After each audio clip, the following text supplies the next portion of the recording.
Sudah siap belajar semuanya? Siap, Bu. Baik, assalamualaikum warahmatullahi wabarakatuh. Waalaikumsalam warahmatullahi wabarakatuh. Bagaimana kabarnya hari ini? Baik, Bu. Alhamdulillah ya.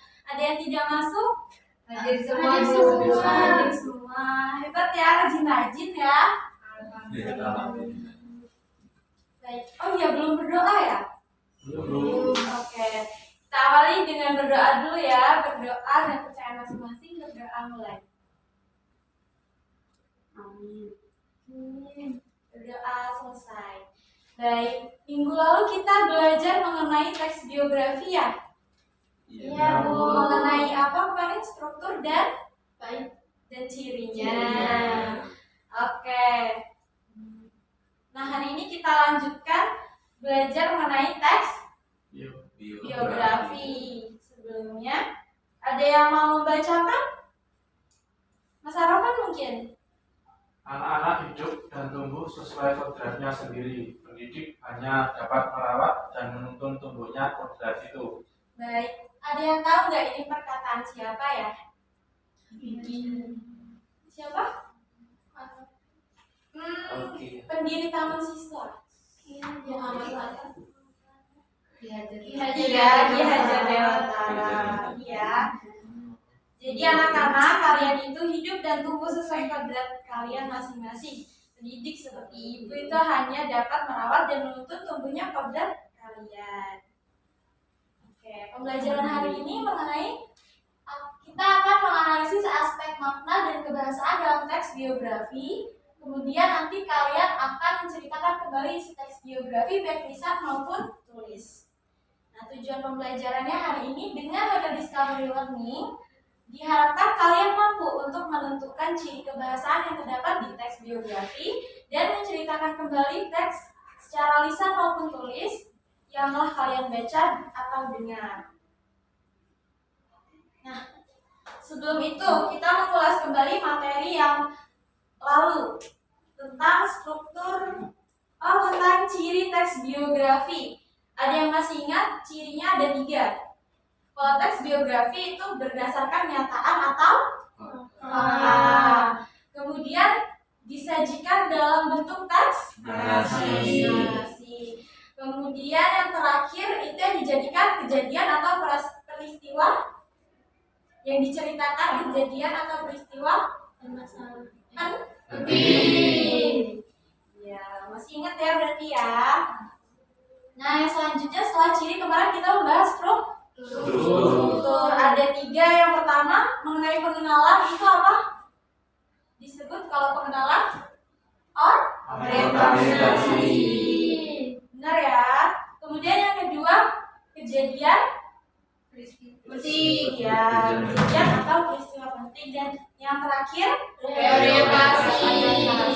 Oke, masih ingat ya, masih paham ya.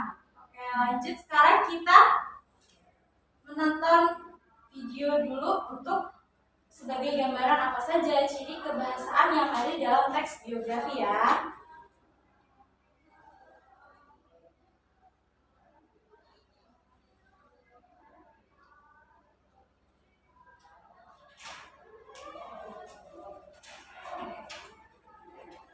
Terus, jangan.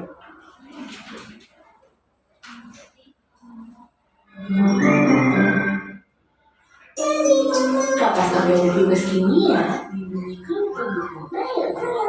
Ya, iklan sebentar ya. Oke,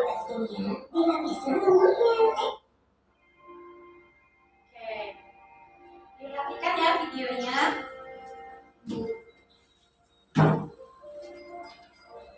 Videonya dirasain biar kan ibu-ibunya ya.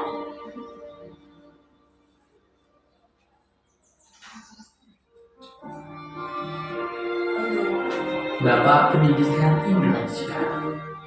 Sebutan yang akan terus dilekatkan kepada seorang pendidik bersahaja yang masuk juga ke bangsawan bisa berbaur dan berakhir.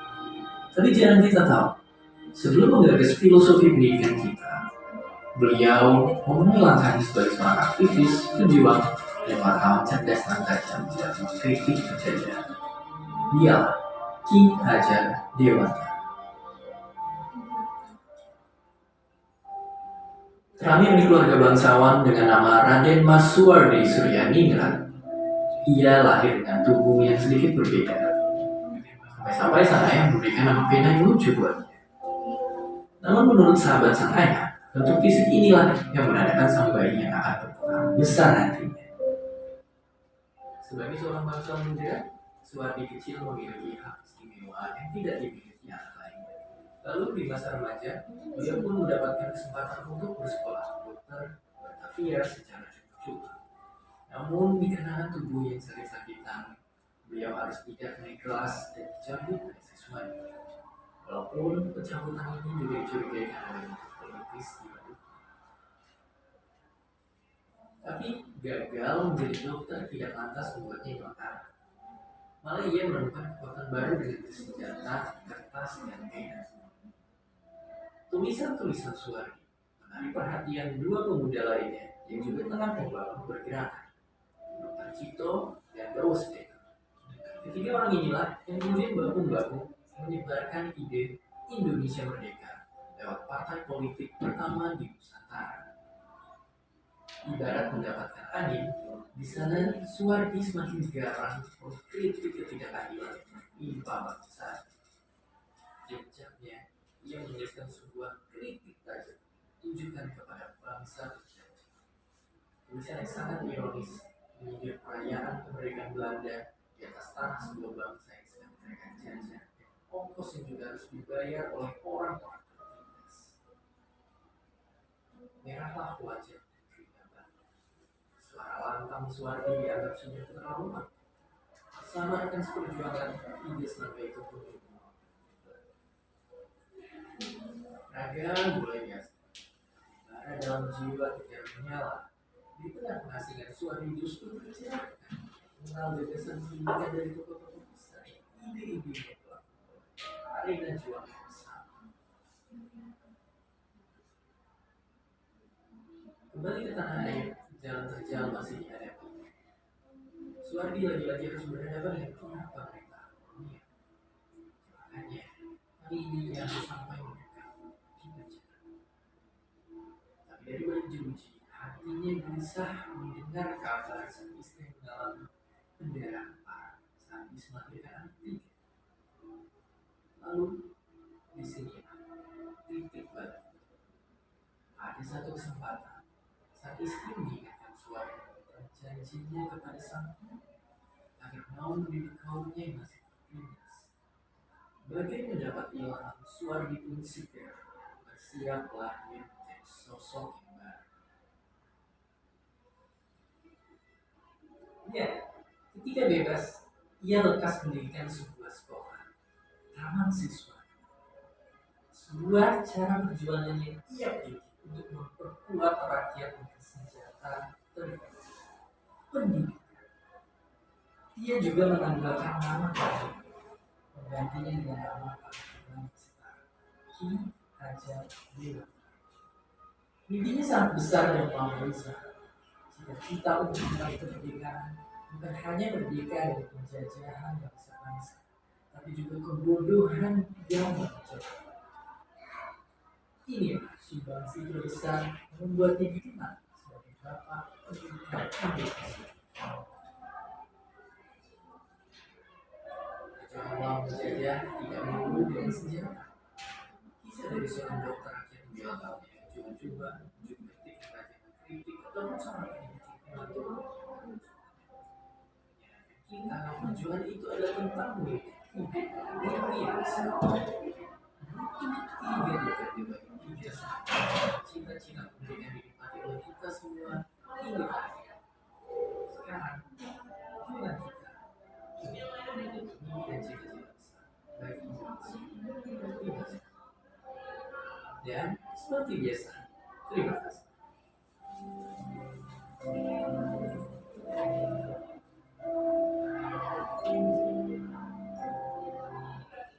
Baik, jadi melalui video tadi kita dapat menganalisis teks kaidah kebahasaan apa saja yang terdapat dalam teks biografi.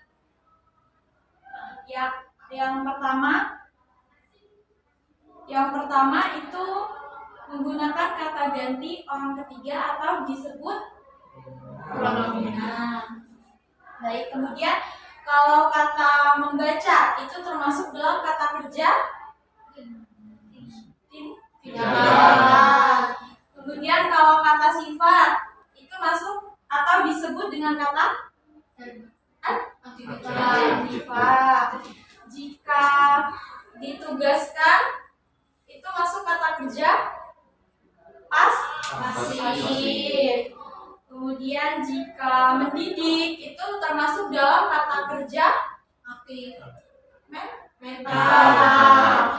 Yang terakhir, kalau kemudian selanjutnya itu kata negasi. Sambung kata depan ya. Kita lihat menggunakan kata ganti orang ketiga tunggal yaitu seperti dia, beliau. Kemudian kata kerja tindakan itu seperti membaca, berjalan. Adjektiva itu kata sifat ya. Seperti apa sih kata sifat? Rajin. Kemudian kata kerja pasif itu contohnya seperti ditugaskan, dipilih. Dan kata kerja mentalnya mendidik, menginspirasi. Kemudian kata sambung dan kata depan ya. Nah, selanjutnya ini kita bentuk dua kelompok saja ya. Ini bisa di scan dulu barcode-nya. Ibu beri waktu 5 menit ya. Ayo dibentuk kelompok. Maju.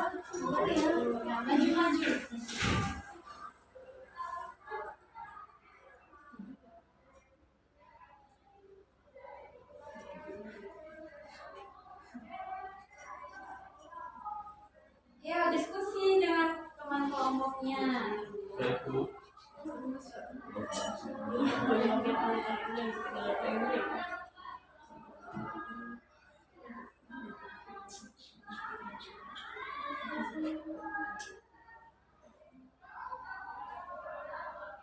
Ada kesulitan tidak?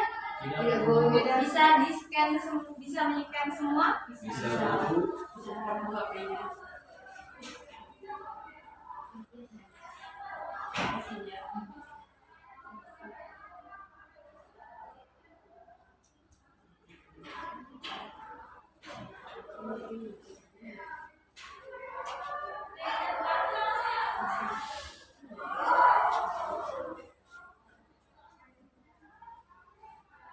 Sudah Bu. Sudah semua? Kelompok yang satunya? Sudah.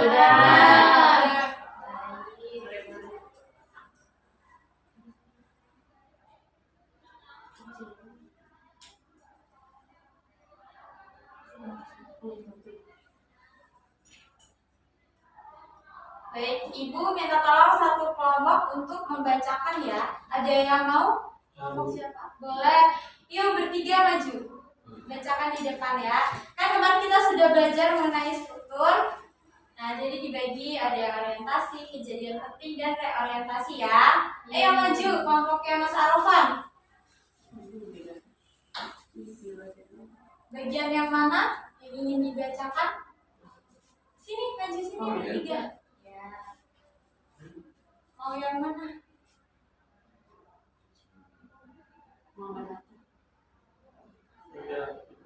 Muhammad Hatta. Siapa?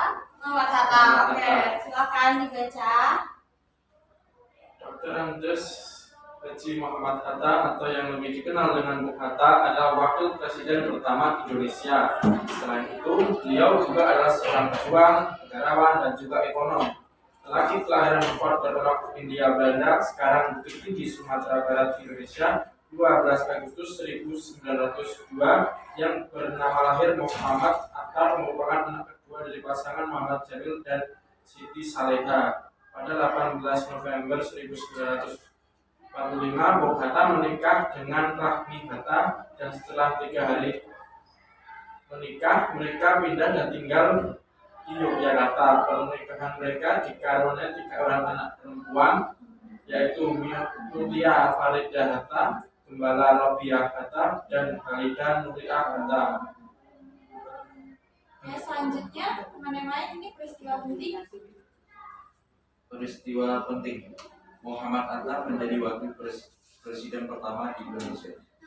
Ia sangat berperan dalam membantu Soekarno dan para Perhatikan pendiri ya, untuk mencapai teman-teman ya. kemerdekaan. Selain jabatan sebagai wakil presiden, Bung Hatta juga pernah mengajukan diri menjadi Perdana Menteri di Kabinet Hatta 1 sampai 2 dan Kris pada tahun 1956. Bung Hatta buka diri sebagai wakil presiden akibat perselisihan dengan Presiden Soekarno. Hatta merupakan sosok yang memiliki kegemaran membaca dan dikenal sebagai Bapak Koperasi Indonesia. Hatta juga menggalakkan ekonomi dengan semangat gotong royong pada masyarakat. Koperasi juga menjadi pilar ekonomi dan tingkat paling kecil yaitu desa. Dengan desa yang berdaya ekonomi dan pangan, maka akan membuat bangsa menjadi lebih kuat. Terakhir, terima kasih atas jasanya nama Bung Hatta diabadikan dalam sebuah bandar udara internasional di Tangerang, Banten. Indonesia bersama dengan Insinyur Soekarno, yaitu Bandar Soekarno-Hatta. Selain Indonesia, nama beliau juga diabadikan menjadi sebuah nama jalan bernama Muhammad Hatta Straat di Biederfolder, Belanda. Pada 14 Maret 1990, pada usia 77 tahun, Bung Hatta meninggal dunia di Jakarta. Baik, terima kasih ya sudah membacakan, mengkonsultasikan ya Pak. Tepuk tangan untuk teman-temannya. Baik, ini di dalam materinya ada banyak karena sudah di kelas-kelas sebelumnya ya. Nah, yang selanjutnya kan sudah mengerjakan tugas bersama teman kelompoknya. Sekarang kita kuis. Ayo di-scan lagi barcode-nya. Ayo kuis. Kuisnya ini terdiri dari 5 kaidah kebahasaan teks biografi. Diklik aja ya. Klik salah satu hurufnya.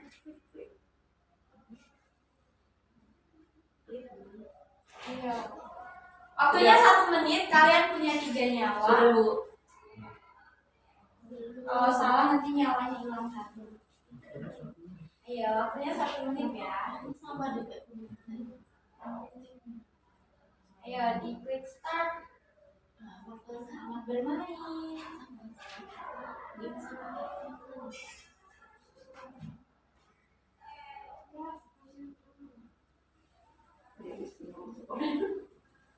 Sudah, Bu.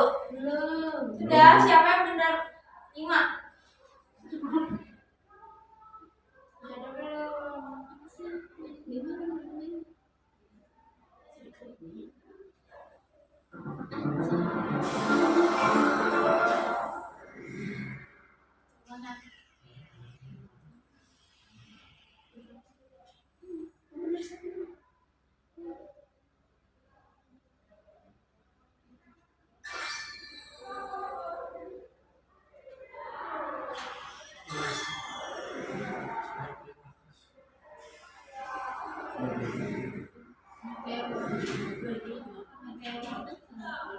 Ayo. Sudah, Bu. Sudah? Sudah semua? Sudah. Ada yang belum pokoknya masih ada yang penasaran. Nggak bisa ya. Gimana?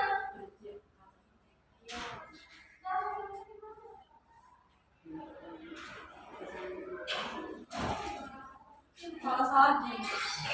Oh, benar ternyata. Kalau salah. Sudah, Bu. Oke, udah ya.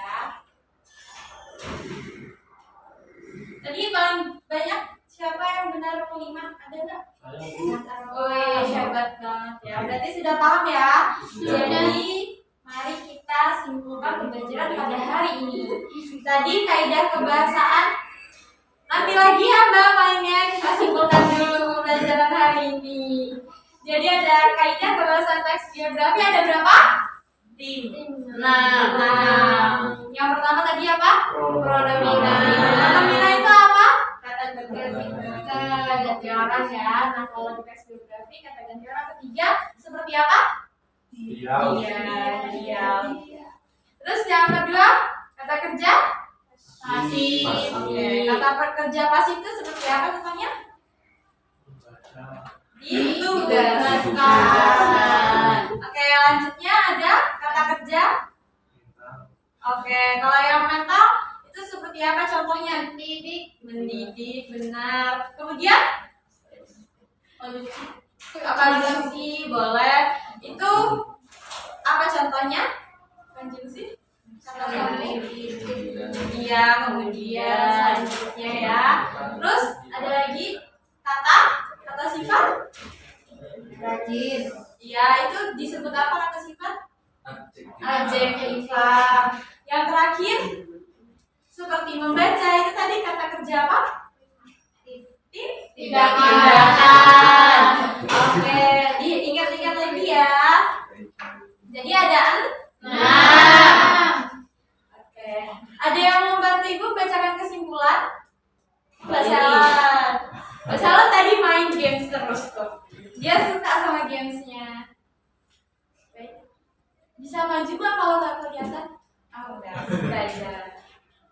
Kesimpulannya adalah kaidah kebahasaan yang terdapat dalam teks biografi antara lain menggunakan pronomina atau kata ganti orang ketiga tunggal, menggunakan kata kerja tindakan untuk menjelaskan peristiwa atau perbuatan fisik yang dilakukan oleh tokoh, menggunakan kata adjektiva untuk memberikan informasi secara rinci tentang sifat-sifat tokoh, menggunakan kata kerja pasif untuk menjelaskan peristiwa yang dialami tokoh sebagai subjek yang diceritakan, menggunakan kata kerja yang berhubungan dengan aktivitas mental dalam rangka penggambaran peran tokoh, serta menggunakan kata sambung kata depan ataupun nomina yang berkenaan dengan urutan waktu. Baik, terima kasih Mbak sudah membacakan kesimpulan hari ini ya.